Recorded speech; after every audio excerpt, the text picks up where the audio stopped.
I didn't realize it, like in the addictions that I had. I'll start off with my first addiction was when I was into marijuana many years. Man, the only time I'm gonna share because I'm not ashamed about what my past, where I was. You know what I mean? Because I was messed up. I was lost. The devil had control of me. He was controlling my life. I was abusive to my wife. I had that abusive demon upon me, and it is like a demon. He was on me like I could have never been in a place like this, looking around, and especially in Denver, the big church. That demon was one that I had on me one time where I was so jealous. I had that jealous demon upon me. Were you looking at this and that upon my life? And it was strange. It was a demon on me. It's like, wow. Then I realized I was possessed. I don't think what they should call it. You're possessive. You're possessed. Because that's what's on you. And it's an ugly demon. Oh, every time it like eats away at you. And when I was on that marijuana addiction, I was like, and then I would fight because I didn't have it. I was smoking, and as soon as after saying all these ugly, mean things, and we fight and everything else, and I would hit her, do all kinds of mean things, and then I would smoke, then be all happy again. Man, I got to the point where I started getting confused. I was like, went out one day to the river. I was with her, and we were fighting and everything else, and she was young, and they learned how to live with it. They live with what we're doing and get almost like, well, he'll leave, and he has some on him. He'll probably just leave and go smoke in the garage or go smoke somewhere and come back happy again. And we really realize what we're doing to them. I mentally, put a lot of stuff on her. Went to the river one day after seeing some mean, ugly things, and it went out of hand. And when I got there, I was sitting there thinking after I smoked, and I was like, all happy again. I said, man. And then I felt so convicted right there. God was speaking to me there, just didn't even know it. And I was thinking, gee, God, and now I smoked, I'm all happy, and I'm going to go back after seeing all them mean things to her. I'm going to think, wow, I wonder if she would realize this, like, gee, does he only love me when he's high? That's only going to go on for so long, and I was like, gee, God, I don't want to be like this. I felt bad, I was all happy, and I can imagine when she was home crying. I'm over here happy because I'm high. See, they have to go through it straight normal. We could hide it with our drugs and all our other things that we put, but we don't realize what we really do. And then when I prayed, God, gee, if I had to be like this, God, I don't even want this in my life. Help me. And this is one of the miracles that I realize nowadays that he was with me back then. When I walked away, all feeling guilty and say, God, help me. How are you going to help me, God? And he says, well, hold on a minute. I'm going to help you. Policeman came beside me. You know how they come in. Well, hold on, sir. Do you fit the description of somebody breaking in the house in broad daylight? Early morning, right? Yeah, it's just a little thing to stop you. I said, oh, all right. Give me your name. They gave me my name, everything. And I had a warrant, they said. So I went to jail. For like 6 months, I think that time, 6 months, I got out, started to smoke.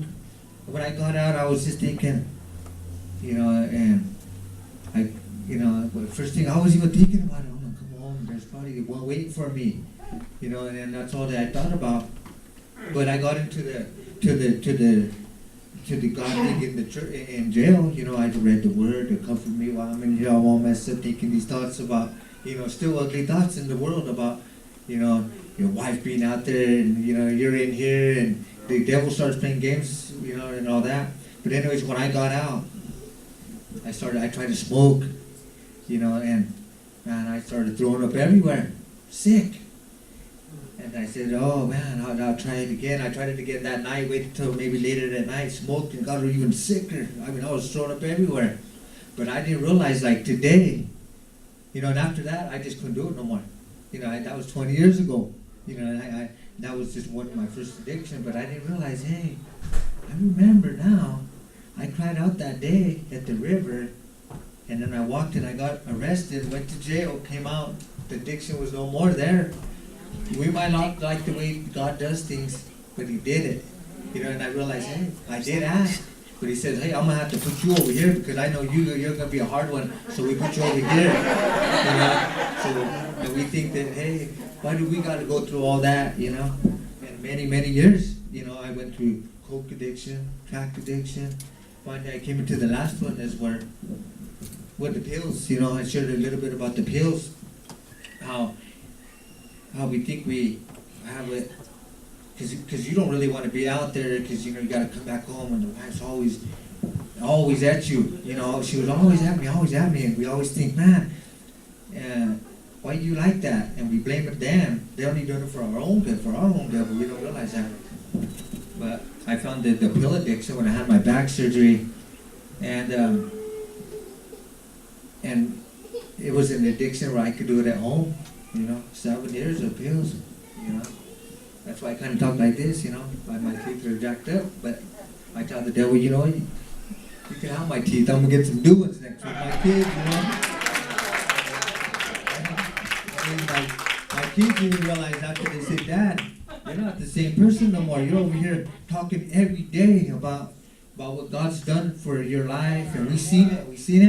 And they said next week, I go to the dentist, they're going to pay for it, my kids are going to pitch in, And I'm like, what? Back in the day, my kid won't give me $1. You give me $1 and I'll turn that dollar in the streets of, that's all it takes. What did he have on him? She would tell the kids. Did he have $1? That's all it takes. One beer, he's this on. And he's going to connive the rest of the way. And, that's just the way I was. With them pills and many addictions. And, 7 years. But, and the other day I was going to write down, when I brought the film, I was going to do my testimony. And share a little bit.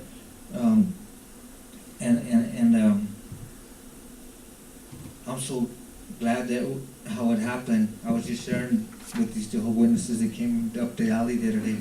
They were, I caught them before they caught me, And they didn't get a chance to share. They said, we got our ride is right. You're not a kid. But they left and I haven't shared. She's like, did you realize you had that man out there for an hour? I'm like, is it that long? The ride was going back and forth, waiting to him, but I shared it with him.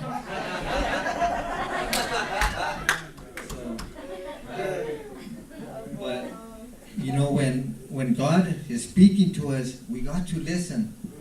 Because after that whole year, crying out to Him, when I did cry out to Him, deliver me, God, from my addiction, to the point where, your kids, my kids and my wife had no trust in me whatsoever. Every day, 20-something years of, I won't do it again. I promise. And they love us so much, just like God loves us so much. And we promise Him, God, and He's like, okay, and we come to Him. And when I did that to my kids, I'm sorry, I won't get to do it again. And they believed me, and I lied and lied and lied. I burned my bridges with them. They started even, man, I'm pretty sure my wife hated me. I'm sure I built that up until where she hated me, but really, she loved me. She just hated the things that I was doing, is what she was trying to tell me. But to me, I thought she just hates me, and I just, and for many years that I did that, and the last one, 7 years of pills, conniving, in the house, and got to the point where I was buying them and everything else. But towards the end there, she knew that I was to the point where I was just dozing out, walking up and down the hall, and knowing that I was overtaken, and it was almost to the point where she didn't know what to do, until the point where I fell out dead in my home, overdosing. And writing prescriptions. She got to the point where when I was writing the prescriptions, if I would have went to prison, she was to the point where I'm okay. When the court said, case dismissed, Mr. Hawkins, first time because of the fraud, and then a week later again, and she's probably wondering, what's wrong with this judge? Put him away. I needed my husband home, my real husband, the one I met, when I was a kid, all them years, and she was. And I seen it in her, like, she didn't even really want me home, even though I thought, hey, I got away with this and what's going on. But in her eyes, looking at her to see her like, I was better off staying there. Because I you know, right home, you know, and like that. So, but, you know, and God, after them first 2 times to get away with it, and then falling out dead right there, after that, come on now, God said, what do you, he said, that would have been it right there, because I would have died in my sin. All my pills. Didn't know God. Didn't even have time to repent. Just woke up and the lights are right there just like this. I had to wake up and see my kids looking at me and looking at them like, what happened? You know, I was thinking in my mind, where did I go? What did I do? I know I didn't drive nowhere, but they looked at me like, God, Dad. I could just read it in their eyes the way they looked at me like, God, Dad, you don't even know what you put us through tonight. Running up and down the street, running outside. Oh, my daddy's dead in there. My wife in there pumping me. Help him, Mom. Don't stop, Mom. Don't stop. Please don't stop. That ain't nothing. He's blue. I'm blue. I'm dead. For me to be dead like that, and God said, he was crying out for me. I showed him by the cards twice. And now he chose to let the enemy trick him one more time. And then look at what, now he's going to die in sin. None of them are serving me. And I thank God for my grandson. When he said, God, because he told me, you know, I didn't talk to my kids because I was ashamed to talk to them because the way they looked at me like, hey, God, Dad, we don't know whether we should be mad at you for what you put us through or be happy that you're alive. But my grandson, you know, would tell me, Grandpa, when you died right there, he goes, when you died, and I was even more ashamed. Gee, my grandson was there too, God. What's happening? When am I going to ever quit? He said, Grandpa, when you cried, when you died, all I did was close my eyes and say, Grandpa, God, don't let my grandpa die. And God probably looked at him and said, that man is going to die. But to that kid, he's going to, I got to give it to him. But when this man hears what this kid's did for, he better recognize what I'm trying to do. See, and then what we do, we come out of all that. We come out of it. I came out of it. That night when I went home, am I taking too long, Pastor? Sorry. But anyways, that night when I went home, on the way home, I didn't know what to do. I didn't know. Nobody was talking on the way home. Because I just gave the doctor a little lie, you know, say, oh, I don't know what happened. I just had a seizure or something and then got, you know, went home. And, but they didn't talk to me. The kids, she just told the kids, you go to bed, kids. Go to bed. After all them years and played in her mind, something was working in her too at that time. Saying, you can't allow this. You cannot allow this in your home anymore. Because at that point, she was probably crying out to God, but didn't know when God was going to listen because we weren't even serving the Lord. But we knew that God seemed that we were wanting it there, but we didn't know how. But she says, you know what? She sent the kids to bed, and she finally told me, hey, I'm going to tell you right now, you better figure it out, what you're going to do. All these years you put me through, all these, and this one is it. 7 years, how are you going to quit? I'm going to tell you right now, you're not going to die in my home. So you make a choice. You either get your stuff and get out of my house, or you either quit. You know, sometimes, and they love you. Sometimes we do that with our loved ones. We love them. Oh, we come on now. You can't throw them out like that. You can't just leave them. How are they going to learn? It took me to, and still, I knew I was so weak. I still went in there, got my stuff, and said, all right, I'm out of here. Because I knew I couldn't lie to them one more time. I had it in me. I said, God. I didn't even say God. I was like, I was so weak. I said, I got to leave because I know I'm going to lie to them. And this was it. After looking at their faces, they can't do that no more. I guess I just leave and figure it out there somehow. And went out there in the streets, 15, 20 days, just out there down Colfaxes with my bags, you know, in and out, getting high with these, you know, being in and out of these crack houses and doing dope and everything and trying to, and then I was just thinking, geez, man, is this the way I'm going to go out? This is the way I'm going to die? Because it felt like the end of the world. It felt like, you know, you're having your family all them years, And to this point, and I'm like, geez, this is it. But when I tried, you know, after spending it all, you know, I had to get to the point where I had some pills in my bag, but they were sleeping pills. You know, strong ones. One pill, like I said, put you out a day or two. And I got in a bottle of alcohol. I was going to take it. I was going to die. I started questioning God, being like sarcastic about it. Like right at that moment of time, singing, telling him, how are you going to help me now, God? Because you sure ain't, you know, you tell him sarcastic because he's not there in physical body. How's he going to stop you? How's he going to just stop you and tell you, don't do that, don't do that, please don't. You could, you know, and I said, because this is it. I don't want to live on this earth another day like this. And if you're for real, help me, Lord. Help me, God. Be normal for the rest of my life. Oh, I don't want to put my family through that. No more. No more. I tried everything else, God. Inpatient rehab, locked units, and, you know, being locked up in inpatient, outpatients, just one pill a day. There's substitutes out there.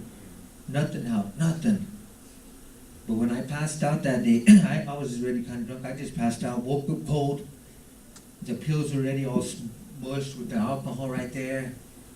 And then I checked, I didn't know what to do then, but, you know, I checked my pocket, you know, in my pocket, my jacket right there, 2 quarters, and I was like, gee, I can't even call nobody. The phone's $1. And I see it.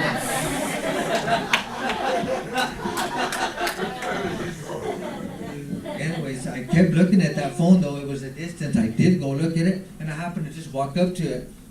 And I thought on the way up to the bus stop, somebody gave me a quarter. Nobody didn't give me a quarter, you know, right there.